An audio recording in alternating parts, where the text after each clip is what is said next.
I just wanted to make this video real quick because I have to return this book to the library. But I wanted to review the books that I have read this month, just so that I have like a, I don't know, a culmination of the books that I've read about dreadlocks. And then if you're interested in any literature on dreadlocks, you can watch these videos to see what they're about. So, the first book that I read, excuse me, was called, no, this one's called Twisted. It was called Nice Dreads, and it was by Lonnice something. Probably should have looked up the author's name before I made this video. I'll put it in the description. Yeah, it was called Nice Dreads, and it was a book. I think she says in like the subtitle of the book, it's a book for colored girls who are interested in locking up their hair. So it's a book more geared towards black women who are interested in locking their hair, because she definitely talks about the types of way to lock your hair if you have like the really coily, kinky hair. But it's definitely a good read for anyone that's interested. She goes through like her story of dreadlocks, some of her family and friends' story of dreadlocks, and it's an easy read. I specifically started with that book because it was an easy read, since I haven't been reading a lot in the past year, so it was a nice way to kind of get back into the swing of things.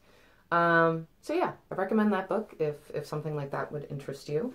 And then the second book that I read this month is called Twisted, My Dreadlock Chronicles by Bert, Ashe.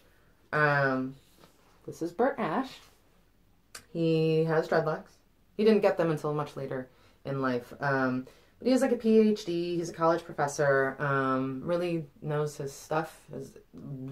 He seems to really love dreadlocks and like learned so much about them.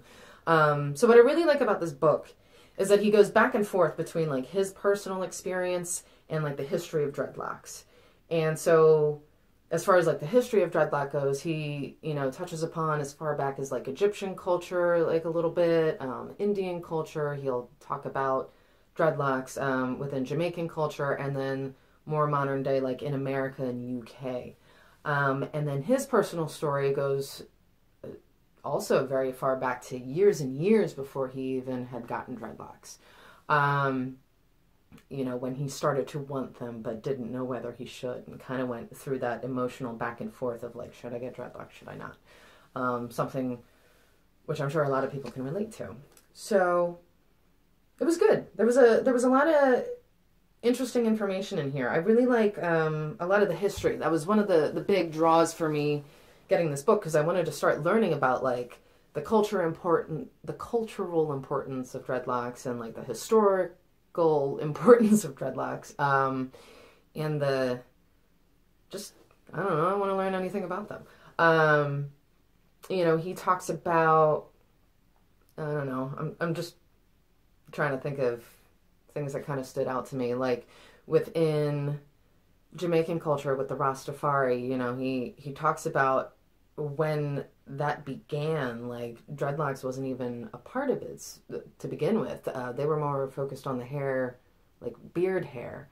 And then like the Rastafari were kind of split into two groups, those with dreadlocks and those with not. And then the ones with dreadlocks, that kind of became the prominent group, and that moved forward. And we don't even know where the Rastafari actually first took that hairstyle from. Some say it's from Africa, others say it could be from Indian culture. It's not like a very defined, fact, which I also thought was pretty interesting.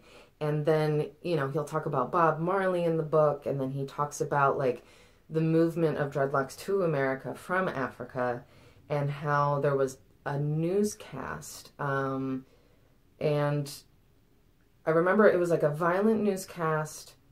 Not a violent newscast, but like there was something violent going on with Jamaican people, and it was newscast in America, and that was one of the first times that Americans had seen, dreadlocks on people, at least within like a popular culture kind of mass thing. So it was received in America in a very negative light to start off with. And so just things like that, which are very interesting to read about.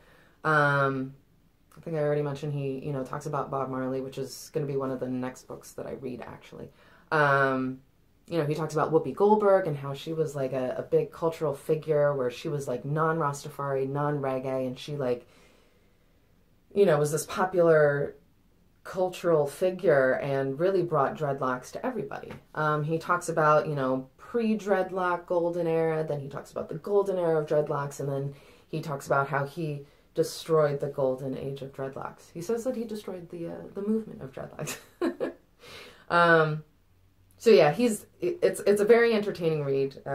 Pretty cool. I'm trying to think of what else he's talked about in here. There's a letter that he writes. I think it's him that actually writes it. It's like a letter to dreadlocks, as he's waiting for them to lock and just begging that they'll lock, and it's kind of funny. But there's a lot of relatable information in here. If you're someone with dreadlocks or considering dreadlocks or you've had them for a long time, there's a lot of like, yeah, like I'm experiencing that.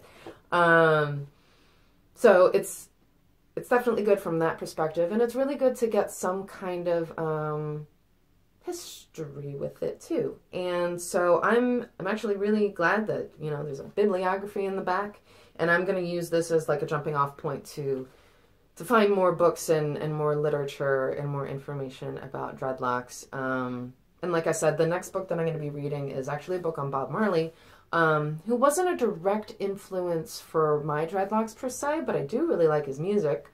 Probably like Three Little Birds ever since I was 5. But I'm a huge fan of biographies and autobiographies, and the few books that I've read over the years, I tend to enjoy those. So that'll be my next book, and then I'll talk about that once I finish it. Is there anything else? I don't know if there's anything else.